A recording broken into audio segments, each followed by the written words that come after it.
இருக்கு. அப்போ அங்கே போகிற வழியில் ஒரு மயில்கல் மாதிரி ஒரு இது இருக்குது. இந்த பிரிட்டிஷார்ஸ் வந்து கல் நட்டது. அங்கே வந்து இப்போ ஏற்றணும் தெய்வத்தை. ஏன்னா மலை உச்சியில் பிள்ளையார் கோயிலில் தான் ஏற்றுவாங்க. இப்போ இதை ஏற்றணும், அது ஒரு பெரிய பிரச்சனை உண்டாச்சு. அப்போ அது சார்ந்து இப்போ தொடர்ந்து அங்கே விவாதங்கள் நடக்குது. அப்போ என்ன ஆகுதுன்னா வந்து ரிலீஜனை விட்டு நம்ம ஓடணும்னு நினச்சா கூட அது விடாமல் வந்து தொடர்ந்து அதை நீங்கள் வந்து பல விதமாக அணுகலாம். அதாவது வந்து ஒன்று ஒரு மார்க்சிஸ்ட் ஆங்கிளில் நம்ம பேசலாம். வந்து it is opium of the masses அப்படின்னு நம்ம சொல்லலாம். இன்னொன்று என்னென்னா எப்படி ரிலீஜனை அட்ரஸ் பண்ணுறது, அது இன்னைக்கு தற்காலத்தில் ஒரு பெரிய இதுவாக இருக்குது. எல்லாம் இப்போது ஒரு இந்த சோஷியல் மீடியாலாம் வந்தோடனே எல்லோரும் என்ன நினச்சாங்கன்னா நிறைய ஒரு காமன் வாய்ஸஸ்க்கு இடம் கிடைக்கும். அப்போ வந்து எல்லாம் மாறும் உலகம் அப்படின்னு. ஆனால் அப்படி இல்லாமல் எல்லாம் வலதுசாரியாக தான் மாறிட்டு இருக்கு. நம்ம பார்த்தோம்னா அது இந்தியாவாக இருக்கலாம், அல்லது யூஎஸ்ஆ இருக்கலாம், அல்லது யூரோப்பாக இருக்கலாம், இந்த மாதிரி ஆகிட்டு இருக்கு. ஸோ இந்த தருணத்தில் இந்த புக்கு வந்தது வந்து ரொம்ப முக்கியமானது. ஏன்னா பிரஸ்வானும் சரி, புனூலும் சரி, ஓதுவும் சரி, அதாவது அவங்களுடைய கலைக்கு மையத்தில் வந்து ஒரு ரிலீஜன்கிற ஒரு விஷயம் ஓடிக்கிட்டே இருக்கு. அது வந்து ஒரு ரிலீஜன் ஒரு ஸ்தாபனம் ஆனதுக்கப்புறம் அது உள்ள அரசியலில் வந்து அவங்களுக்கு ஈர்ப்பு இல்லை. அதை பற்றி அவங்க கடுமையான விமர்சனத்தை வைக்கிறாங்க. ஆனால் வந்து அந்த ஒரு ரிலீஜனுக்கு மையமாக இருக்கக்கூடிய ஒரு ஆன்மீகம் அது என்ன, அதை பற்றியான தேடல் இருக்கு. அதாவது நம்ம பிரசானுடைய எல்லா படங்களுமே நம்ம வந்து அதில் எடுக்கலாம். அதாவது அவர் வந்து என்ன சொல்றாருன்னா வந்து அருள் அப்படிங்கிறது வந்து உலகத்திலேருந்து மறையலை அப்படின்னு. அது வந்து நீங்கள் அதுக்கு என்ன பேர்னாலும் கொடுக்கலாம். அதாவது வந்து ஒரு அருளை நோக்கிய ஒரு தேடல் தான் வந்து நம்மளை வாழ வைக்கிது அப்படின்னு. அதாவது வந்து இப்போ நம்ம ஒரு சமத்துவம் நினைக்கிறோம், அல்லது வந்து ஒரு வறுமையில்லாத உலகம் இருக்கணும், அல்லது எல்லாத்தையும் வந்து ஒன்றிணைத்து ஒரு இன்க்ளூசிவான உலகம் இருக்கணும்னு நினைக்கிறோம். அப்போ அது எல்லாத்துக்குமே வந்து ஒரு அருள்ங்கிறது ஒன்று தேவைப்படுது அப்படிங்கிறார்.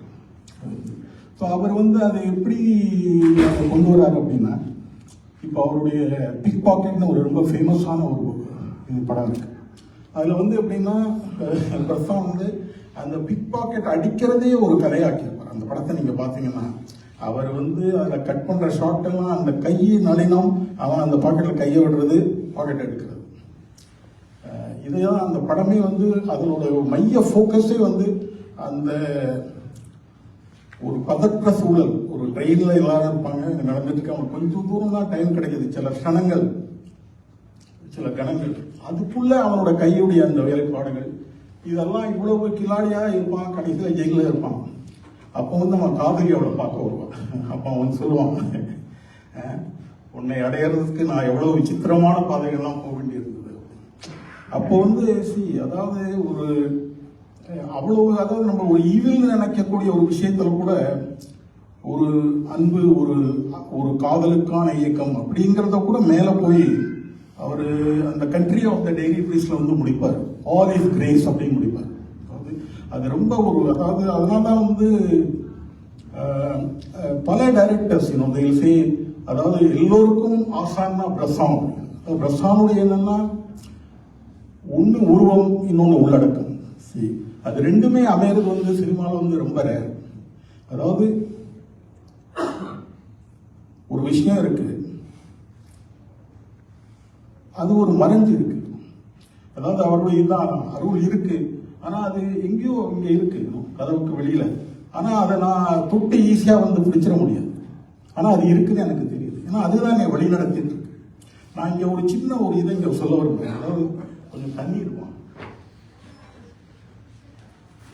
அதாவது நான் வந்து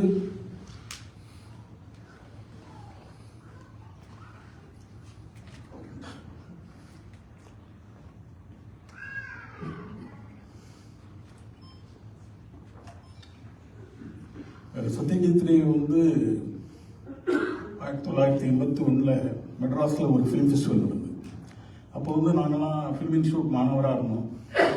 அப்போது அந்த படங்கள் வந்து அபிராமி தேட்டரில் போடுவாங்க. மதியம் வந்து தாஜ் கோரமண்டலில் வந்து இவங்களுக்கு சாப்பாடு இருக்கும். அப்போது நாங்கள் ஸ்டூடெண்ட்ஸாக வந்து வெளியில் சாப்பிட்டு அந்த லாபியில் போய் உட்காந்துருப்போம். ஏன்னா சத்யஜித் ரே வந்து அவர் ஒரு செயின் ஸ்மோக்கர். சாப்பிட்ட உடனே வெளியில் வந்து ஒரு அந்த காலத்து அந்த ரிஜென்ட் ஸ்மோக் பண்ணிட்டு பேசிட்டு இருப்பார். அப்போ என்னன்னா அங்க ஒரு அடிதடி என்ன இருக்கும்னா எங்களை மாதிரியே பத்திரிகையாளரும் என் பத்திரிகையாளரும் ரேட்டை பேசணும்னு வந்து உட்கார்ந்துருப்பாங்க. அவரை அவங்க கிட்ட எல்லாம் பேசிட்டு ஒரு 5-10 நிமிஷம் எங்களை பார்த்து கையாய் வாசிப்பாரு, மாணவர்களை பார்த்து. அப்போ எனக்கு ஒரு நாள் சான்ஸ் கிடைச்சது. அப்போ நான் அவர்கிட்ட கேட்டேன், நீங்க வந்து கிட்டத்தட்ட இப்போ 20 படங்கள் 21 காலங்கள் எடுத்திருக்கீங்க. இவ்வளவு வந்து கன்சிஸ்டண்டா ஒரு ஆர்ட் ஃபிலிம் மேக்கர் வந்து படம் எடுக்கிறது வந்து ரொம்ப நினைக்க முடியாத ஒன்று. அதாவது மணிக்கோல்லாம் எடுத்தாருன்னா 5-6-7 வருஷத்துக்கு ஒரு படம் எடுப்பாங்க. அதான் செய்ய முடியும் ஒரு ஆர்ட் ஃபில்ம் மேக்கர். நீங்க இப்படி பண்ணியிருக்கீங்க அப்படின்னு. உடனே அவர் சொன்னார், உனக்கு யார் சொன்னது நான் வந்து ஆர்ட் ஃபில்ம் மேக்கர்? உடனே அங்கே ஃபுல்லாக ஒரு நிபந்தனை. அப்போ அவர் தான் சொன்னார், நான் வந்து உங்களை மாதிரி ஃபிலிம் இன்ஸ்டியூட் மாணவன் இல்லை. அதாவது கவர்மெண்ட் பணத்திலேயே படித்து அப்புறம் கவர்மெண்ட் கிட்டேயே வந்து என்எஃப்டிசிட்ட போய் பணத்தை வாங்கி நான் வந்து எப்பவுமே வந்து பெங்காலில் எனக்கு ஒரு சின்ன மார்க்கெட் இருக்கு. பட் அதுலேருந்து என்ன பணம் வரும்னு எனக்கு தெரியும். ஸோ அதுக்கேற்ற மாதிரி தான் நான் வந்து என்னுடைய படங்களை பண்ணுறேன். ஸோ அதனால என்னால் கண்டினியூஸாக பண்ண முடியுது அப்படி. அப்புறம் நான் வந்து என்னையே பார்த்துட்டு இருந்தார். அப்போ நான் திருப்பி ஒரு நமக்கு கேள்வி கேட்கலாம் போல இருக்குன்னு கேள்வி கேட்குறேன். பட் உங்களுடைய அந்த சூக்ஷ்மம் என்ன? படங்கள் எடுக்கிறீங்க, பட் அந்த படங்களுக்குள்ள நம்ம எப்படி ஒண்ணு அப்படின்னு. அப்பா தான் சொன்னாரு, சி அதுக்கு மந்திரம்னு ஒன்று கிடையாது. அப்புறம் ரொம்ப பாஸ்க்கு அப்புறம் சொன்னாரு, C when you do something good there will be enough good people in the world to watch it. இப்போ அது வந்து ஆல்மோஸ்ட் லைக் ஒரு ரேட்டை வந்து அது வந்து நம்ம எதிர்பார்க்காத ஒன்று. ஏன்னா அது ஒரு புத்திஸ்ட் ஸ்டேட்மெண்ட் மாதிரி இருக்கு இல்லையா? அதாவது நல்லதாக ஒன்று நினைச்சு செய்யல, நல்ல மக்கள் இருப்பாங்க அதை பார்க்கறதுக்கு, அதை நம்பி நீ செயல்படணும் அப்படிங்கிற. அப்புறம் அதான் சொன்னார், அது நல்லது என்னதுங்கிறது வந்து உனக்கே தெரியும் அப்படின்னு. உன்னுடைய கான்சியஸ்னஸே சொல்லும் இது நல்லதா செய்யறோமா இல்லையாங்க. ஸோ அதுதான் வந்து பிரசாந்த் சொல்றது இல்லை. சரி, நல்லதுன்னு ஒன்று இருக்கு, அதுதான் உன்னை கைட் பண்ணிட்டு இருக்கு. சரி, அது உனக்கு உள்ள இருக்கு, பட் அது ஒரு மறைந்து இருக்கு. சரி, அது இல்லைன்னே நம்ம வந்து இல்லைன்னு சொல்லிட முடியாது, அது இல்லவே இல்லை இப்படி. அப்போ இது வந்து இன்னைக்கு அடர்த்தியா வந்து ஸ்தாபனங்கள், போலிச்சாமியார்கள், மடங்கள் அது இதுனாய் ஒரு பயங்கரமான இதுக்கு நடுவில் இருக்கு. அந்த ஃபார்மகான் அப்படின்னு அது வந்து அதோடைய நம்ம எட்டிமாலஜி பார்த்தோம்னா அதுவே விஷம், அதுவே மருந்தா இருக்கு. ஸோ இந்த மாதிரியான விஷயம். ஸோ இதுல என்னன்னா பூனுவல் வந்து டோட்டலா அதை கிண்டல் பண்றாரு. இந்த ஸ்தாபனமயமான ரிலிஜன், உதாரணத்துக்கு விருதியானான அவருடைய படம், அதுல வந்து ஒரு பெண் வந்து ஒரு தூய கத்தோலிக்க பெண், அவன் எல்லாத்தையும் இது பண்ணிட்டு நமக்கு கிறிஸ்துவின் வழியில செல்லணும் அப்படின்னு எல்லா பிச்சைக்காரங்க, முடியாதவங்க எல்லாரையும் கூட்டு வச்சு சாப்பாடை போட்டு கடைசியில் அவங்களே அவளை கிண்டல் பண்ணி அந்த லாஸ்ட் சப்பர் மாதிரி இது அவர் வந்து இந்த மாதிரி அதாவது ஒரு எள்ளல் நெய்யாண்டி கேலி அவர் அதாவது பிரசாந்த்க்கு டோட்டலா இன்னொரு இதுல எங்கிறோம். அதாவது குருவர் வந்து அவர் கேத்தலிக்கா பிறந்ததுனால கிறிஸ்டியானிட்டி அட்டாக் பண்றாரு. ஆனா உண்மையிலே சொல்ல போனா அது வந்து இன்னைக்குள்ள இந்து விஷயத்துக்கு ஈவன் அதிகம் பொருந்தும் என்று கேட்டீங்கன்னா இன்னைக்கு நடக்கக்கூடிய விஷயங்கள் இன்னும் அதாவது ஒரு மதத்தை வந்து ஒரு அரசியலா பயன்படுத்தக்கூடிய இன்னைக்கு உள்ள சூழல், உலகளாவிய சூழல், இன்னைக்கு புனுவல் அதனால ரொம்ப ரெலவெண்ட். அதனாலே இது வந்து இந்த டயத்தில் வர்றது வந்து ரொம்ப முக்கியம்னு நினைக்கிறேன். ஏன்னா இவங்கெல்லாம் வந்து ஒரு சாதாரணமான படங்கள் எடுக்கல. அதாவது இப்போ ரைட் விங் லெஃப்ட் விங் இப்படிலாம் இவங்களை நீங்க வந்து அடைக்க முடியும். இது வந்து ஒரு உன்னதமான ஒரு கலை அவங்க செஞ்சது. அது ஒரு படம்னு இல்லை, கண்டினியூஸா நான் எழுதியிருக்கேன், எவ்வளவோ படங்கள் கொடுத்துருக்காங்க. இன்ஃபேக்ட் பொண்ணூரோட எல்லா படங்களையும் நான் வந்து எழுதக்கூட முடியாது. அதனால என்னுடைய ரீதியில் அதாவது நான் வந்து இதுல போட்டிருக்கிற மாதிரி அதாவது ஒரு மெய்யியல் அப்படின்னு நம்ம போகல, ஒரு பிலசாபிக்கலா நம்ம போகல. அப்போ ஒரு சினை தியாலஜின்னு ஒண்ணு இருக்கா அப்படின்னு நான் வந்து இதெல்லாம் நினைக்கிறேன். ஒரு திரை இறையியல் அப்படின்னு நம்ம ஒண்ணு யோசிக்கணும். ஃபார் எக்ஸாம்பிள் இப்போ நம்ம வந்து சினை போயட்டிக்ஸ் பத்தி பேசுறோம். பிரெட்டான்ல இருந்து கவிதையிலிருந்து படம் எடுத்துன்னு இருக்கிறாங்க. அதே மாதிரி பிரெஞ்சு கவிஞர்கள் சினிமால இன்ஃபுளுன்ஸ் ஆகி அந்த மாதிரி கவிதை எழுதினவங்க இருக்காங்க. சினி போயட்டிக்ஸ், சினி ஆந்த்ரோபாலஜிஸ்ட், சினி எத்னோகிராஃபர்ஸ் இருக்காங்க, ஷான் ரூட் மாதிரி. இங்க நான் வந்து சினி தியாலஜிஸ்ட்னு ஒன்று இருக்காங்க, நான் வந்து இதில் வந்து ஆராய்றேன். அதுதான் இதோடைய இடையீடு அப்படின்னு சொல்றேன். அது வந்து இந்த காலத்துக்கு ரொம்ப முக்கியம்னு நினைக்கிறேன், எப்படி வந்து இதையெல்லாம் நம்ம அணுகிறது. அப்போ இதுல மூணாவது விஷயமா ஒண்ணு என்ன வைக்கிறேன்னா வந்து ஓசு. அதாவது இப்ப இவங்க ரெண்டு பேரும் இங்க வெஸ்ட்ல இருந்து வரக்கூடியங்கன்னா அவர் ஒரு ஈஸ்டுடைய வாய்ஸா இருக்கு, அவர் ஒரு புத்தருடைய வாய்ஸா இருக்கு. அவர் என்ன சொல்றாருன்னா வந்து எல்லாமே நிலையாமை, எல்லாமே வந்து ஒரு பூ மலருது அப்புறம் வந்து ஃபால்ல விழுது போகுது, இது நமக்கே தெரியுது. அப்போ அதை எப்படி நீ பார்த்துட்டு இருக்கிறது இல்லையா? அப்போ அதாவது ஒரு அதோடைய ஒரு எஃபிமெராலிட்டி இருக்கு. இன்னைக்கு இருக்கு, நாளைக்கு போயிடும். ஆனா அதை வந்து ஒரு புத்தர் மாதிரி உன்னால அணுக முடியுமா, அதை பார்த்துட்டு இருக்க முடியுமா? இது வந்து பேசிவிட்டி கிடையாது, இது வந்து ஒரு ஸ்பிரிச்சுவல் காம்னஸ். அதுவுமே இந்த காலகட்டத்துக்கு நான் ரொம்ப தேவைன்னு நினைக்கிறேன். இப்போ நம்ம பார்த்தோம்னா வந்து பொதுவாக ரொம்ப சுருக்கமாக வந்து அட்டென்ஷன் ஸ்பேன் அப்படிங்கிறோம். யாருக்கும் அட்டென்ஷன் ஸ்பேன் இல்லை, புத்தகங்கள் போடுறோம், யாரும் படிக்கிறது இல்லை. இதெல்லாம் ஒரு எல்லா இடத்துக்கும் போனால் இந்த ஆவலாதிகள் இருக்கு. அதாவது அது உண்மையாகவும் இருக்கு. இப்போ நான் டீச்சராகவே சொல்றேன். இப்போ 20 வருஷம் முன்னால என்னுடைய ஸ்டூடெண்ட்ஸ் வந்து 20 பக்கத்தை ஈஸியாக படிச்சுட்டு வந்து கிளாஸ்ல டிஸ்கஸ் பண்ணுவாங்க. இன்னைக்கு அவங்களால 3 பக்கம் கூட படிக்க முடியாது. ஒரு under graduate level, entry level students என்ன, அவங்களுக்கு நிறைய டிஸ்ட்ராக்ஷன் இருக்கு. நமக்கே அப்படி இருக்கு. செல்போன்லயே இருக்கிறோம், அதுலயே வாட்ஸ்அப் இருக்கு, அதுலயே செல்ஃபி, அதுலயே போட்டோ எடுக்கிறீங்க, அதுலயே இமெயில் பண்றீங்க. அப்போ டோட்டலா அது வந்து உங்க டயத்தை வந்து எடுத்துருது. அப்போ இது எல்லாத்துக்கும் எப்படி அட்ரஸ் பண்றது? ஓசுலா வந்து அந்த காமனஸை பத்தி அப்பவே பேசுறாங்க படங்கள் மூலமா. சில ரொம்ப ரொம்ப முக்கியமா டோக்கியோ ஸ்டோரி, அது வந்து என்னன்னா, அது எனக்கு ரொம்ப பிடிச்ச படம். நிறைய அதை பத்தி எழுதியிருக்கேன், இதுலயே எழுதியிருக்கேன். அதில் வந்து ஒரு 2 வயசான அப்பா இப்போ டொரண்டோ மாதிரி ஒரு இடத்துக்கு இப்போ வராங்கன்னு ஊரில் இருந்து. இப்போ உங்களுக்கான சிக்கல் உங்களுக்கு நான் டோக்கியோவில் இதை விட இன்னும் இடம் சிக்கல்.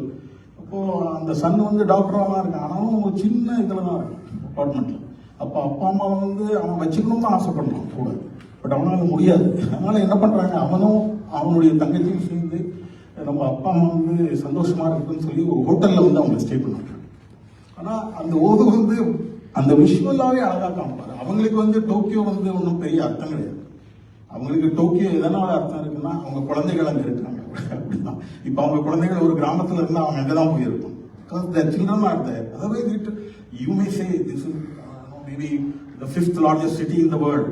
It doesn't matter, because their children are there. It matters for them. Toronto matters. இல்லையா, அந்த மாதிரி தான் விஷயம். ஸோ அதில் அவர் ஓது வந்து அதை அடிக்கையில் ரொம்ப ரொம்ப, அதாவது ஒரு மூத்த மருமகள் ஒருத்தி இருப்பான். அவள் நர்ஸாக அவள் வந்து பார்ப்போம். அப்போ அந்த நர்ஸ் வந்து அங்கே இந்த நமக்கு காஸ்ட் மாதிரி அவள் கொஞ்சம் வேற ஒரு இதுலேருந்து வரா. அப்போ அவங்களுக்குள்ள ஒரு மனபேதம் இருக்கு. அவள் பையன் வேற இறந்து போயிடுவான். ஆனால் அவள் இவங்க மேலே இயல்பாக ரொம்ப பிரியமா இருக்கு. அப்போ அவள் வருவா, இவங்க ட்ரீட் பண்ணுவா, அதையும் எடுத்துட்டு இருப்பாள். அப்போ இந்த இதில் அந்த அம்மா வந்து இறந்து போயிடுவான். ஓல்டு வயசான அம்மா நல்லா தான் இருப்பாங்க, வயது காரணமாக கொஞ்சம் பல்கியாக இருப்பாங்க, வயதானு இறந்துருவாங்க. இறந்த உடனே ஒரு சீன் எடுப்பாரு. என்னன்னா, இப்போ எங்கள் ஊர்லாம் அப்படின்னா, இப்போ இந்த டெட் பாடியில் வந்து ரொம்ப உறவினர்கள் வந்து ஒரு புடவையோ வேஷ்டியோ சாத்துவாங்க இல்லையா இறந்த உடனே. ஸோ இவங்க சன் டாக்டர் வந்து கிளீனாக அதை வந்து சாத்துவா. ஏன்னா அம்மாவுக்கு ஹாஸ்பிட்டலில் இருக்காங்க, எதுவும் நடக்கலாம்னு ஒரு இது இருக்கும்.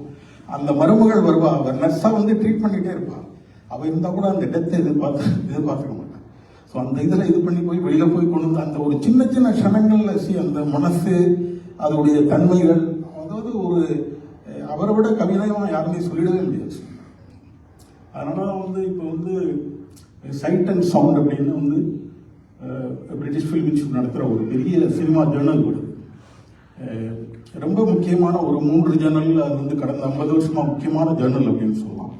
ஸ்க்ரீன் மாதிரியும் இது கிளாஸ்கோலேருந்து வர ஸ்க்ரீன் மாதிரி.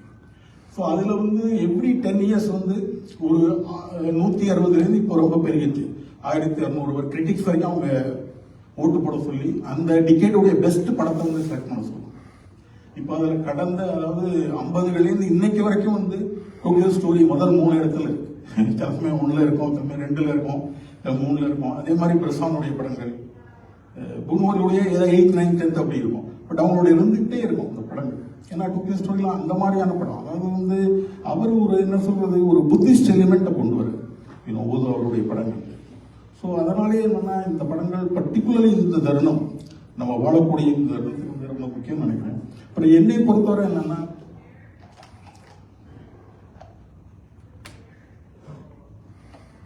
நான் வந்து பூனா இன்ஸ்டியூட்ல படிக்கல, என்னுடைய குருநாதர்கள் சதீஷ் பகதூர் சாருக்கு வந்து என்னுடைய குருநாதருக்கு இவங்கெல்லாம் குருநாதர்கள் அப்படின்னு சொல்லி. இப்போ பகதூரோடு இப்போ ரத்தன் சொன்ன மாதிரி நவம்பர் 26ஆம் தேதி அவருடைய 100வது ஆண்டு, இந்த லாஸ்ட் 1 வீக் முன்னால. ஸோ இந்த தருணத்தில் இந்த புக்கு வர்றது வந்து என்னுடைய பெரும் பாக்கியமாக நினைக்கிறேன்.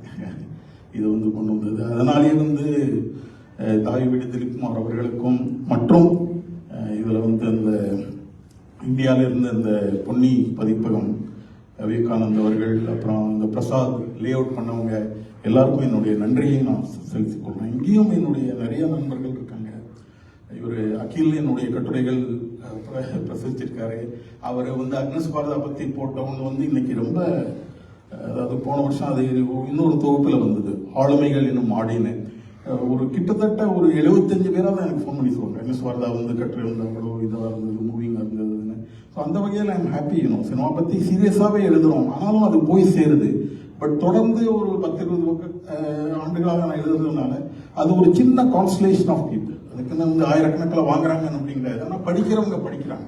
அப்போ அது எனக்கும் ஒரு பொறுப்பு இருக்கு. நம்ம யாரை பற்றி எழுதுறோம், ஏன் எழுதுறோம், ஏன் இந்த மாதிரியான சினிமா பற்றி எழுதுறோம், அப்புறம் அதில் என்ன இருக்கு இல்லையா, அந்த மாதிரியான விஷயங்கள்.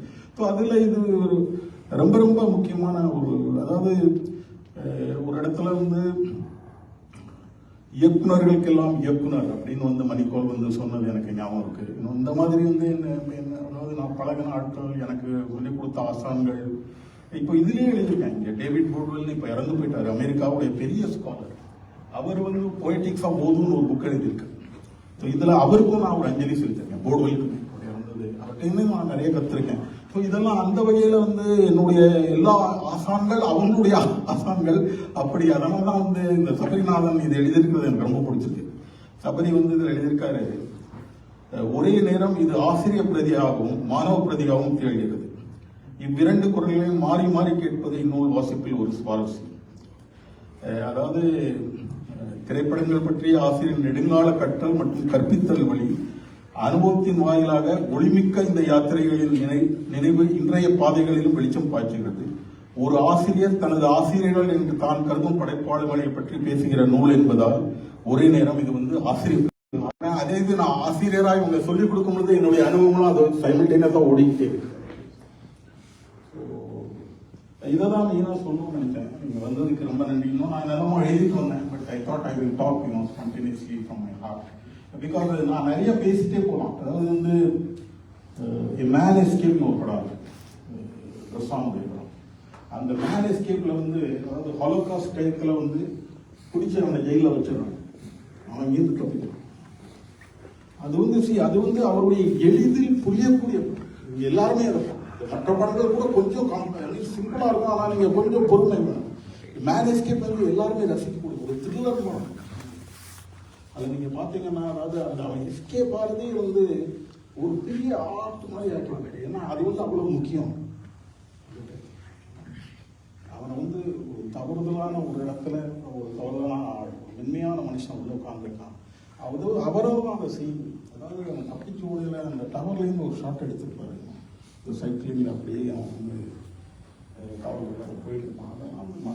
அதாவது அவருடைய சில பிம்பங்கள், அதாவது என்னன்னா ஒரு பிம்பத்தையுமே ஒரு படிமமாக்கக்கூடிய ஒரு திறன் அவர்கிட்ட, ஒரு இமேஜை மீறி சில விஷயங்கள் அதில் ஓடிக்கிட்டே இருக்கும்.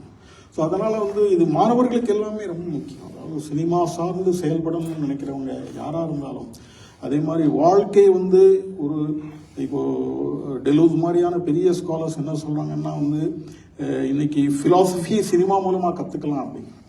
நம்மளுடைய இந்த காலத்துடைய ஆர்ட் ஃபார்ம் சினிமா அப்படிங்கும் பொழுது அது மூலமா நீ கத்துக்கலாம். அப்போ அதுக்கு ஒரு பெரிய பொறுப்பு இருக்கு, சினிமா எடுக்கிறவங்களுக்கு வந்து பெரிய பொறுப்பு இருக்கு.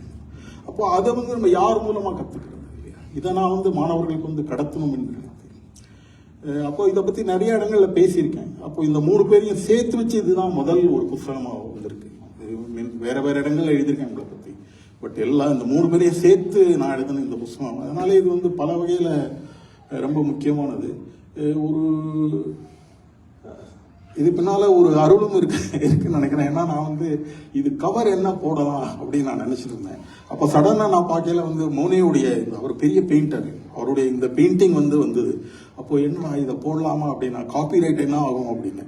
ஏன்னா இப்போ தாய் வீடுனா இங்க கெனடியன் இது வேற இருக்கு. அப்போ இதுல நம்ம இந்தியாவா தான் யோசிக்க வேண்டாம், நம்ம போட்டுக்கலாம். இங்க அப்படி கிடையாது.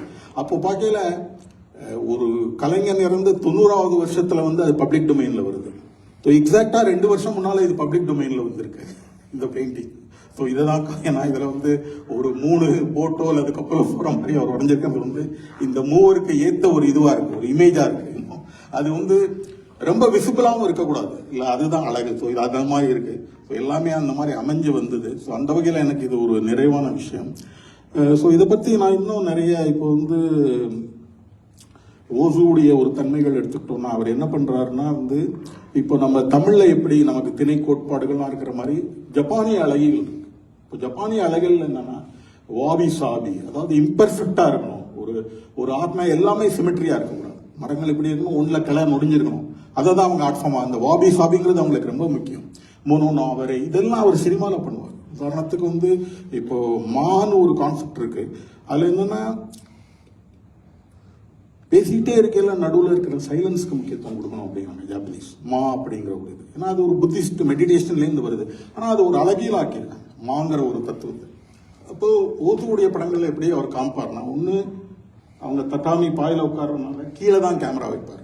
அதுவே ஹாலிவுட் படத்துலேருந்து வித்தியாசமா இருக்கும். அவருடைய ரோட்ல நடக்கலையும் கீழே தான் வைப்பார். அதாவது அவங்க வீட்டில் உட்கார்ந்து இருக்கிறது கீழே வைக்கிறது ஓகே, அது தட்டாமி அந்த இதில் தான் வைப்பார். அதே மாதிரி சீன்ஸ்க்கு நடுவில் வந்து ஒரு விளக்கு, ஒரு நியான், ஒரு கிளாக்கு, ஒரு ஃப்ளவர் வேஸ், அதாவது அவர் வந்து அதை வந்து இப்போ ஜாவேத் அக்தர் வந்து எங்களுக்கு நாவட்ட ஒர்க் பண்ணி அது வந்து பில்லோ ஷாட்ஸ் அப்படிம்பாரு. ஒரு நடுவில் ஒரு பில்லோ கொடுக்குற ஒரு தலாணி கொடுக்குற மாதிரி அப்படின்னு. ஸோ ஓசுவும் அதே மாதிரி கிட்டத்தட்ட அதுக்கு பேர் கொடுக்குறாரு. அந்த நடுவில் அவர் வைக்கக்கூடிய ஷார்ட்ஸு அதெல்லாம் என்னுடைய இதில் வந்து இந்த மா என்னும் ஜப்பானிய அழகியல் இருந்து வருது. ஸோ அதனால என்னன்னா ஒரு புத்திஸ்ட் ஆஸ்பெக்ட் இருக்குன்னா அது வந்து ஒரு பரிபூர்ணமான புத்திஸ்ட் ஆஸ்பெக்ட். அவங்க அந்த மெடிடேஷன் அந்த சைலன்ஸ்லேருந்து அழகியலா என்ன உருவாச்சு இல்லையா, இம்பர்ஃபெக்ஷன் நம்ம இன்க்ளூட் பண்ணிக்கணும்னு புத்திசத்துலேருந்து வந்ததை எப்படி அவங்க வந்து அழகியலா கொண்டு சினிமாவில் இவர் கொண்டு வர்றார். ஸோ பெரிய ஆசிரியர்கள், பெரிய ஆசான், ஒரு புனுவல், பெரிய கலவைக்காரங்க. அதாவது புனுவலுடைய சினிமா பற்றி நம்ம பேசிட்டே இருக்கலாம். அதாவது அவர் வந்து டிஸ்கிரீட் சார்ம் ஆஃப் த புர்ஜுவாசின்னு ஒரு படம். அதில் எப்படின்னா ஒரு கேரக்டர் வந்து அவனுடைய கதை ஓடிக்கிட்டே இருக்கும், திடீர்னு அவன் கனவுலேருந்து எழுந்திருக்கும், இன்னொரு கதை போகும், அது இன்னொரு கேரக்டர் வந்து அவனுடைய கனவுல, அதாவது கனவுக்குள்ள இப்படியே அந்த ஸ்டோரியும். அப்போ புனுவல் அதை பத்தி சொல்றாரு, நான் வந்து ஒரு புர்ஜுவாசியை கிரிட்டிக் பண்ணி உன்னை வைக்கணும்னு நினைச்சேன், பட் எனக்கு கனவுகள் முக்கியம், எனக்கு மார்க்ஸை விட ஃப்ராய்ட் முக்கியம், ஆழ்மனா ரொம்ப முக்கியம். அப்போ என் கனவுல வந்து நானும் கரியரும் எழுதிட்டே இருந்தேன். ஆனால் அன்னைக்கு அந்த ஸ்கிரிப்ட் எழுதிட்டே இருக்கையில கனவுல வந்து மதர் மீறி வந்தா, கதவை திறந்து குழந்தாய் அப்படின்னா, அது வந்து அவர் கதைக்கு தேவையோ இல்லையோ அடுத்த நாள் அதை தான் அவர் வந்து பிக்சரைஸ் பண்றாரு. இவ்வளவு பெரிய பெரிய நடிகர்கள் வச்சு இந்த மாதிரி தான் படத்தை எடுத்துட்டு இருக்காரு அவர் வந்து. அதாவது ரொம்ப ஆச்சரியகரமா இருக்கும். அதாவது ஆனா படத்துலயும் அவர் சொல்றது உண்மையா இருக்கும். இது வந்து நமக்காக அவர் சொல்லல, ஏன்னா கரியரும் அவர் சொல்றாரு. அதுதான் அவருக்கு அவங்க 2 பேரை பத்தியும் ஒரு ஆர்டிக்கல் 7 படங்கள் ஒர்க் பண்ணாங்க. அந்த 7 படங்களுமே மீன்ஸ் பொன்குல் 50க்கு மேல பண்ணாரு. ஆனா கரியே கூட ஒர்க் பண்ண படங்கள் ஜான் கிளாட் கரியே கூட. ஏன்னா கரியை வந்து உங்களுக்கு தெரிஞ்சிருக்கலாம், பீட்டர் புக்ஸ் கூட மகாபாரதத்தை வந்து அடாப்ட் பண்ணவர் அவர் தான், கரியை தான். அப்போ நான் பெங்களூர்ல அவரை மீட் பண்ணல, அவர் சொன்னார், அதாவது மகாபாரதத்தில் வந்து வியாசன் எழுதுறான் முதல்ல, இதுல வந்து என்ன இருக்கோ நான் எழுதின விஷயத்துல அது உனக்கு வேற சில இடங்களிலும் கிடைக்கலாம், ஆனா இதுல என்ன இல்லையோ அது எங்கேயும் கிடைக்காது.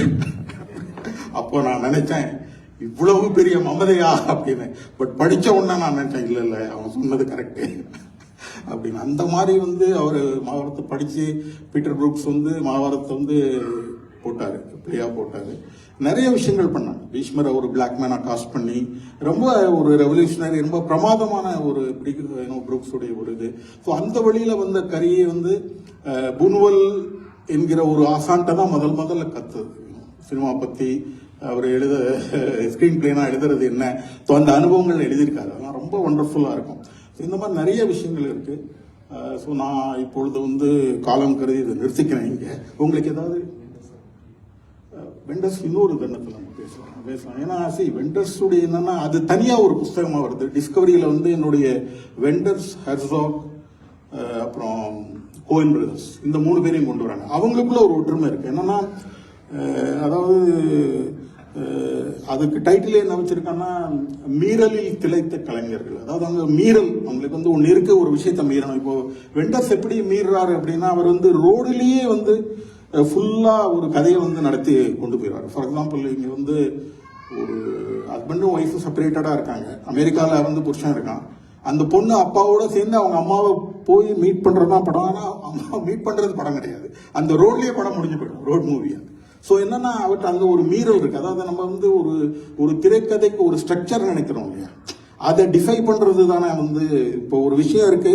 அதை வந்து அவங்க எப்பவுமே என்னன்னா, இப்போ ஹெர்சாக்ல எடுத்தாலும் அதே மாதிரி. ஹெர்சாக் வந்து இப்போ வந்து லேண்ட் ஆஃப் டார்க்னஸ் எடுத்தாரு, குவைட்ல எல்லாம் பற்றி எரியும். பட் அவர் வந்து அதை ஒரு ஆப்ரேட்டிக்காக ஒரு ஏரியல் கேமரா வச்சு அது ஒரு என்ன சொல்றது, ஒரு பெயிண்டிங் மாடல் இருக்கும். அந்த எண்ணெய் கிணறுகள்லாம் ஈராக்கு இதில் ஓடுறது. ஸோ 3 பேருக்கும் அந்த விஷயங்கள் இருக்கு. அதாவது இப்போ நீங்க சொன்னது அது வந்து நான் ஃபுல்லா ஒத்துக்கிறேன். அதாவது என்னன்னா, இப்போ வெண்டர்ஸ் தான் வந்து ரோட் மூவி அதுக்கு முன்னையும் வந்திருக்கு. ஆனா வந்து அதோடைய ஒரு ஆசான்னா அவர் தான். ஏன்னா அவர் வந்து Kings of the Road, Alice in the city, Paris Texas, அப்புறம் லெபனான் ஸ்டோரி, எல்லாம் வந்து ஃபுல்லா ரோட்ல நடக்கக்கூடிய படம். ரோடுலேயே தான் நடக்கும் எல்லாம். வந்து ஒரு ரோட் மூவிங்கிற ஒரு வகமைக்கு அவர் வந்து ஒரு கர்த்தா. அதுதான் வந்து அப்போ வெண்டர்ஸே என்ன பண்றாருன்னா வந்து அவர் ஓசுவுடைய பெரிய ரசிகன். அப்போ அவர் ஒரு டாக்குமெண்ட்ரி இருக்கார், டோக்கியோ கா அப்படின்னு. ஏன்னா இவர் ஓசு இறந்த அப்புறம் 50 வருஷம் கழிச்சு ஓசுவை தேடி போறாரு ஜப்பானுக்கு. அப்போ பாக்குறாரு அங்க வந்து எல்லாமும் வீடியோ கேம்ஸ் விளையாடுறான், கசினோ இருக்கு. அப்ப எங்கடா ஓசு, நான் பார்த்த ஓசு எங்க, அந்த பாயில உட்காந்து மெடிடேட் பண்ண அவன் எங்க அப்படின்னு அவருக்கு ரொம்ப இதாயிடுது. உடனே அந்த டோக்கியோகா பாத்தீங்கன்னா பெரிய ஒரு இருண்ட இதுல முடிப்பாரு. என்னுடைய ஓசுவை காணுமே, டோக்கியோல நான் பார்த்தேன், இப்படி கார் இருக்கு, விமானங்கள் இருக்கு, எல்லாம் வந்து நைட் ஃபுல்லா விளையாடலாம் வீடியோ கேம்ஸ்ல, அது இது பட்டு. அதுக்கப்புறம் இப்போ ஒரு 2-3 வருஷத்துக்கு அப்புறம் திருப்பி போறாரு டோக்கியோ. போயிட்டு அவர் அங்க வந்து ஓசுவை கண்டுபிடிக்கிறார். பெர்ஃபெக்ட் டேஸ்னு ஒரு படம் எடுத்தார். நீங்க பாத்தீங்களா வெண்டர்ஸுடைய பெர்ஃபெக்ட் டேஸ்? அந்த கட்டுரையும் அந்த புக்ல இது வெண்டர்ஸ் பத்தி இல்ல, அதுல வருது. அதுல என்னுடைய அந்த வெண்டர்ஸ் புத்தகத்தை போட்டுருங்க. என்ன இது அந்த வகையில நீங்க வெண்டர்ஸ் பத்தி பேசுறது வந்து ரொம்ப முக்கியமானது. ஏன்னா அவர் ஓசுடைய ஒரு சிஷ்யன், அதாவது ஏகலவியன் மாதிரி. ஆனா அந்த மாதிரி ஓசுவுக்கும் சரி பிரசானுக்கும் சரி, இப்போ பிரசானுக்கு வந்து மணிகோல் ராஜஸ்தான்ல பிறந்தவர், பிரசான் அதாவது ரித்விக் கட்டக்கூடிய ஸ்டூடெண்ட் அப்படின்னா கூட கட்டக்குக்கும் 100வது ஆண்டு. அவரு மெலோட்ராமாலாம் செய்யவே மாட்டார். அதான் ஒரு இடத்துல சொல்லுவாரு, பிரஸ்ஸா வந்து என்னை வந்து ரியலிசத்துல இருந்தும், அதாவது சத்தியத்துல இருந்தும் மெலோட்ராமா கட்டக்கில இருந்து பியூர் பண்ணிட்டாரு அப்படின்னு. அவ்வளவு பிரஸ்ஸானுடைய ஒரு பாதிப்பை நீங்க பார்க்கலாம். ஏன்னா பிரஸ்ஸானுடைய இதுல என்னன்னா, அவர் வந்து ஒரு வடிகட்டி இப்போ ஒரு ஷாட்டை கூட நீங்க எடுக்க முடியாது. பிரஸ்ஸான் இப்போ அவர் படங்கள்ல என்ன ரொம்ப பியூட்டிஃபுல்னா, அதாவது ஒரு எக்ஸஸா என்ன தோணுதோ அதை எடுத்துருவார். எல்லா படங்களையுமே ஒரு மினிமலான ஒரு இப்போ ஒரு அசோகமித்திரனுடைய எழுத்து ஸ்டைலோ அல்லது பூமை சாருடைய எழுத்து ஸ்டைலோ நம்ம அதை பார்க்கலாம். வடிகட்டி அந்த ஆர்னேட்டான விஷயம் எதுவுமே இருக்காது.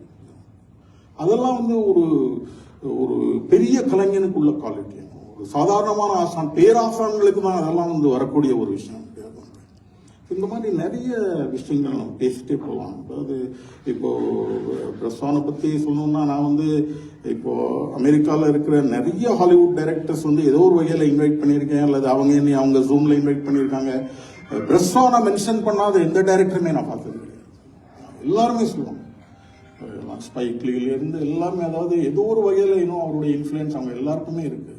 ஸ்கார்செஸி இவங்கெல்லாம் கேட்கவே வேண்டாம், அதெல்லாம் பெரிய ஒரு சினிஃபீலிக், சினிமாவுடைய ஃபேனா இருந்து ஃபிலிம். ஆனால் அவரும் வந்து நியூயார்க்ல டிஷ் ஃபிலிம் ஸ்கூலுக்கு போறாரு. ஃபிலிம் ஸ்கூல்ல பயின்றவங்களுக்கும் வந்து பிரஸ்வான், ஏன்னா என்னை மாதிரி அவங்களுக்கும் ஒரு ஆசான் வந்து இதெல்லாம் சொல்லி கொடுத்துருப்பாங்க. அப்போ என்னுடைய இது என்னன்னா, இப்போ நான் எப்படி வந்து ஒரு திருநெல்வேலியிலிருந்து ஒரு சின்ன கிராமத்துல இருந்து சில கட்டுரைகள் படிச்சு நான் இன்னைக்கு வந்து இங்க இருந்தேன் அப்படிங்கிறது வந்து அதுக்கு 2ஆம் பட்சம் தான். ஆனா அன்னைக்கு அதெல்லாம் படிச்சேன். யாரோ ஒருத்தங்க எழுதிட்டு இருந்தாங்க, ஒரு சுந்தரராமன் சாருடைய ஏழி காலச்சோடுலையோ அல்லது அதுக்கு முந்தைய வெங்கட்சாமிநாதன் சாரோ அல்லது யாரோ ஒருத்தங்க ஏதோ ஒரு சினிமா பத்தி லைட்டா டச் பண்ணி ஏதாவது கட்டுரை வரும். அப்ப நான் நினைப்பேன், ஓ சினிமா பத்தி இப்படிலாம் கூட எழுதலாமா அப்படின்னு இல்லையா. ஸோ அந்த ஆசையும் எனக்கு இருக்கு. இது யாரோ ஒரு காரணம்ல யாரோ ஒருத்தனுக்கு போய் சேரும், அவனுடைய உலக அதை மாற்றலாம், என்னுடைய வாழ்க்கை மாறின மாதிரி இல்லையா சினிமா வச்சு. ஸோ அதுதான் இதோடைய பெரிய உந்துதல். அதுதான் இப்போ இதை எதுக்கு வந்து நீ வந்து இவ்வளவு கஷ்டமான ஒரு விஷயத்த கஷ்டமான படம் தமிழில் எழுதுற, தமிழ்ல தான் எழுதணும், அங்கதான் போய் சேரணும் இந்த விஷயம். ஏன்னா ஆங்கிலத்தில் படிக்க 1050 ஒரு பிரஸ்வானியன் ஸ்காலர்ஸ்னே இருக்காங்க, 100க்கும் மேற்பட்டவங்க அமெரிக்காலே இருக்காங்க. ஸோ இது எழுதுறது தமிழ்ல எழுதுறது ரொம்ப ரொம்ப முக்கியமானது. சரி, நான் இதோட இங்க முடிச்சுக்கிறேன். உங்க எல்லாருக்கும் என்னுடைய நன்றி. ஏன்னா நீங்கள்லாம் இன்னும் பல ப்ரோக்ராம் போகணும்லாம் சொல்லிட்டு இருந்தீங்க. இங்க வந்ததுக்கு ரொம்ப ரொம்ப நன்றி. என்னுடைய ஆத்மார்த்தமான நன்றி.